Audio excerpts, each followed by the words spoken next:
Hello दोस्तों, मैं हूं अपूर्व और ये हमारा नेक्स्ट ट्यूटोरियल। और इस ट्यूटोरियल में दोस्तों हम सीखेंगे अबाउट क्लास मेथड डेफिनेशंस। पिछले हमारे ट्यूटोरियल में हमने देखा था कि हमने जितने भी मेंबर फंक्शन क्लास के डिफाइन किए थे, जैसे कि वॉइड इनपुट, फ्लोट डिपॉजिट और फ्लोट विदड्रॉ, ये तीनों ही फंक्शन हमने क्लास ACC के अंदर ही डिफाइन किए थे। इन्हें हम इनसाइड क्लास डेफिनेशन बोलते हैं। क्लास के जो फंक्शंस हैं या मेथड्स हैं, इनको डिफाइन करने का एक और तरीका होता है जिसको हम कहते हैं आउटसाइड क्लास डेफिनेशन या आउटसाइड क्लास मेथड डेफिनेशन। तो आइए हम देखते हैं कि ये काम कैसे करता है। तो आप देख सकते हैं कि जो पिछला प्रोग्राम था जिसमें हमने क्लास अकाउंट बनाई थी या क्लास ACC, उसमें मैंने पहले जो मेथड्स की डेफिनेशन थी वो क्लास के अंदर ही दी थी। लेकिन आप देख सकते हैं जब मैं outside class method definition use करता हूं, उसमें मैं पब्लिक टैग स्पेसिफायर के नीचे वॉइड इनपुट, फ्लोट डिपॉजिट और फ्लोट विदड्रॉ, ये तीन जो फंक्शंस हैं, इनके सिर्फ नाम लिखता हूं, इनके रिटर्न टाइप लिखता हूं और इनके पैरामीटर लिस्ट को मैं डिफाइन करता हूं।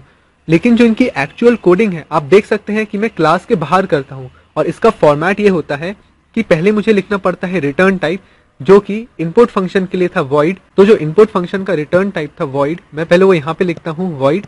उसके बाद मैं लिखता हूँ ACC, जो कि क्लास का नाम है। उसके बाद दो कंसेक्यूटिव कोलिन साइन, दो कोलिन के साइन लगाता हूं और इन दो कोलिन साइंस को हम कहते हैं scope resolution operator. Scope resolution operator की मदद से जब हम किसी फंक्शन को क्लास के बाहर डिफाइन करते हैं तो कंपाइलर को ये पहचानने में मदद करता है कि ये जो इनपुट नाम का फंक्शन है ये किस क्लास के अंतर्गत आता है। तो इस तरह से आप देख सकते हैं कि जब मैं outside class method definition use करता हूं या किसी क्लास के फंक्शन या किसी क्लास के मेथड को जब क्लास के बाहर डिफाइन करता हूं, तो मुझे क्लास के अंदर सिर्फ एक्सेस लेवल स्पेसिफायर, चाहे वो प्राइवेट हो चाहे वो पब्लिक हो, उसके नीचे मैं सिर्फ उस फंक्शन का रिटर्न टाइप, फंक्शन का नाम और अगर फंक्शन कुछ पैरामीटर एक्सेप्ट करता है, जैसे डिपॉजिट और विदड्रॉ के केस में अमाउंट है, सिर्फ उनका नाम लिखता हूं। उसके बाद जो उनकी एक्चुअल कोडिंग है वो मैं क्लास के बाहर लिखता हूं। और बाहर लिखने का सिंटेक्स जैसा कि मैंने आपको बताया होता है, पहले रिटर्न टाइप, उसके बाद क्लास का नाम, फॉलोड बाय टू कोलिन साइंस जिसको हम कहते हैं स्कोप रेजोल्यूशन ऑपरेटर, उसके बाद फंक्शन का नाम और फिर दो करली ब्रैकेट्स के बीच में हम जो है हमारी फंक्शन की कोडिंग करते हैं।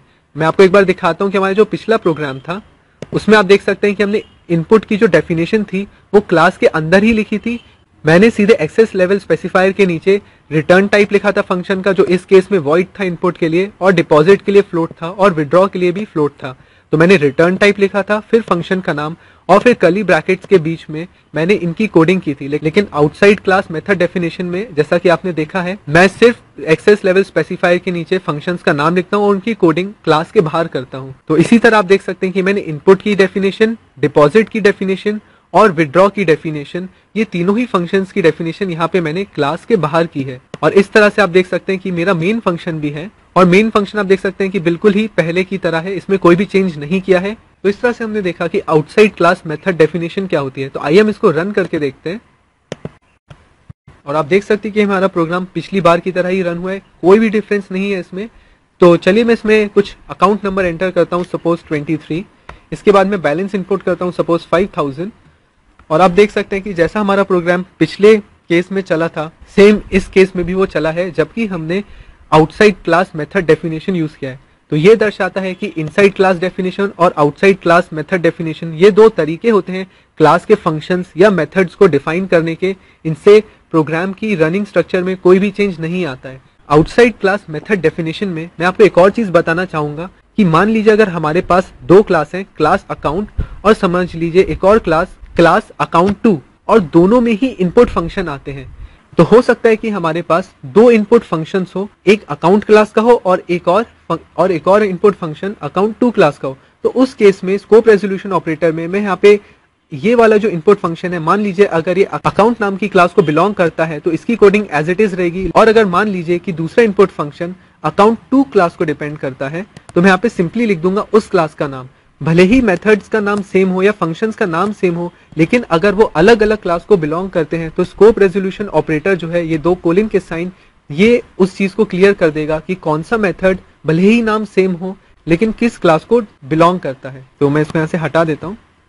इसमें एक और याद रखने वाली बात यह है कि अगर हम मान लीजिए क्लास के अंदर ही फंक्शंस को डिफाइन करते हैं तो इस तरह से, तो ये by default in line functions कहलाते हैं क्लास के। तो होप दोस्तों आपको मेरे इस ट्यूटोरियल में आउटसाइड क्लास मेथड डेफिनेशन जरूर समझ में आया होगा। तो जुड़े रहिए मेरे ट्यूटोरियल्स के साथ। Thanks a lot.